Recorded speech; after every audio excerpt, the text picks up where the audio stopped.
Ships. An all too often forgotten about essential part of the pirate manga that is One Piece. It's easy to get caught up in locations and islands, but where would we be without the great vessels that take us there? Today, we are going to go ahead and take some time to honour these hard-working comrades. The criteria for this list is fairly simple. As always, they need to be canon crafts. However, here we are strongly looking at design and to a lesser extent, functionality. So with that out of the way, let's begin. Welcome to the top 5 best ships in One Piece. Number 5.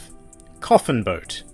Yeah, look, technically a boat and a ship are two entirely different things, but Mihawk's vessel is far too cool not to talk about on this list. I'm not generally a fan of minimalism, but I really like this craft. I especially love that the mast is a replica of Mihawk's Yoru, which is all you need to strike the utmost fear into someone from a distance. As the world's greatest swordsman, his blade would be known throughout the planet, and when you see that blade sailing right towards you, well, good luck with that.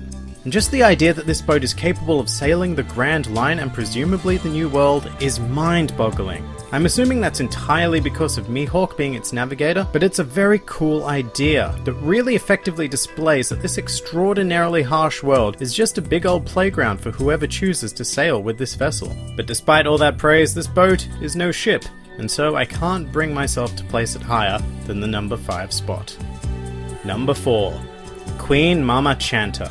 Okay, so I have a love-hate relationship with a lot regarding the design of everything to do with Big Mom's empire. Luckily, the flagship of the Big Mom Pirates falls firmly into the love category. Its size is exceptionally intimidating, which is already a great representation of Big Mom herself, but where this ship really shines is its attention to detail. The color scheme is fluid and on point, and you can spend a surprising amount of time looking at all of the different ways food has been incorporated into the design. My personal favourite features are the ice cream cones on top of the mast of the two outer sections of the ship, as well as the light pink cake icing that coats its entire surrounding.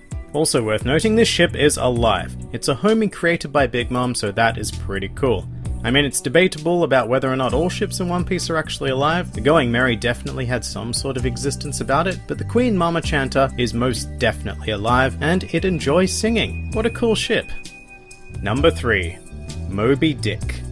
Flagship of the Whitebeard Pirates immediately presents us with an incredibly solid and somewhat more traditional design. As a result, it feels like it's not necessarily from this time, which is appropriate as Whitebeard himself is one of the last remaining legends of the old world. With that said, this ship is no less intimidating. With its whale inspiration, this ship looks like an absolute powerhouse, and quite rightfully claims its place amongst the largest creatures of the sea. I could not think of anything better to lead the assault of Marineford with. The Moby Dick is serious business, and it simply exudes power through design alone. It was made to dominate the seas, and it did just that.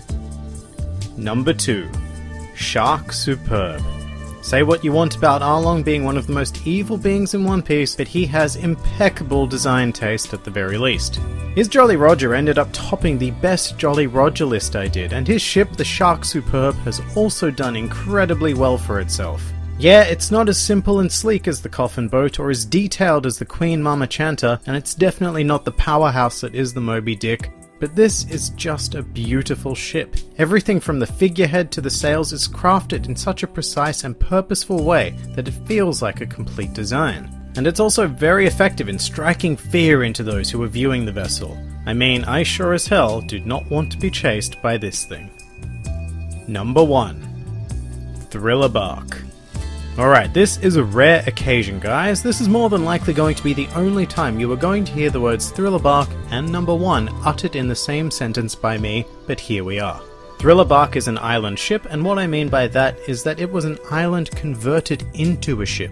As a result, it is also the world's largest ship, last seen residing in the Florian Triangle, although apparently it used to be located in West Blue. And I often complain about how much of One Piece takes place away from ships, but it's very easy to forget that an entire arc took place on this ship. It's just amazing. Imagine sailing around the world on your own private island. The only thing that really comes close is the Germa Kingdom, which is technically a seafaring kingdom rather than a ship, or the Grand Tesoro, which isn't canon. So hey, guess what? Thriller Bark, you are number 1. And that pretty much does it for the top 5 best ships in One Piece. If you enjoyed this video, then please feel free to like, favorite, or subscribe, and please do comment with your own favorite ships. This has been the Grand Line Review, and I'll see you next time.